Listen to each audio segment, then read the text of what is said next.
Bharat England జట్ల మధ్య test series మరో 4 రోజుల్లో ప్రారంభం కానుంది. ఈ సిరీస్ తో భారత్ WTC 2025-27 సైకిల్ ను ప్రారంభించనుంది. ఇప్పటికే ఇంగ్లాండ్ గడ్డపై అడుగుపెట్టిన టీమిండియా జోరుగా సాధన చేస్తోంది. అంతకంటే ముందే ఇండియా ఏ జట్టు ఇంగ్లాండ్ లయన్స్ తో 2 అనధికారిక టెస్టులు ఆడింది. ఆ తర్వాత ఇంటర్ స్క్వాడ్ మ్యాచ్ లో భారత ఆటగాళ్లు ప్రాక్టీస్ చేశారు. అయితే టెస్ట్ జట్లో చోటు దక్కించుకోలేకపోయిన యువ batter Sarfaraz Khan England Lions inter squad match లో సత్తా చాటాడు. ఈ మ్యాచ్ లో జస్ప్రీత్ బుమ్రా, మహమ్మద్ సిరాజ్, ప్రసిద్ధ్ కృష్ణ లాంటి పేసర్లను సమర్థవంతంగా ఎదుర్కొని ఇంగ్లాండ్ పిచ్లపై సెంచరీ చేశాడు.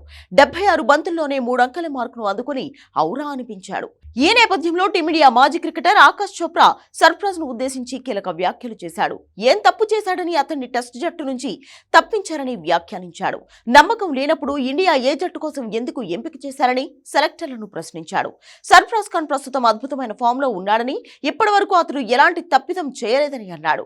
తనకు వచ్చిన అవకాశాలను 2 చేతులా అందిపుచ్చుకున్నాడని, బహుశా అతని బ్యాటింగ్ స్టైల్, టెక్నిక్ పై నమ్మకం లేకపోవడంతో సెలెక్టర్లు ఎంపిక చేసుండకపోవచ్చని అభిప్రాయపడ్డాడు. కానీ నమ్మకం లేని ప్లేయర్ ను ఇండియా ఏ జట్టుకు ఎలా ఎంపిక చేశారని ప్రశ్నించాడు. అతను ఇంగ్లాండ్ లో రాణిస్తాడనే నమ్మకంతోనే ఎంపిక చేస్తే ఖచ్చితంగా ప్రధాన జట్టులోనూ చోటు కల్పించాలని చోప్రా వ్యాఖ్యానించాడు.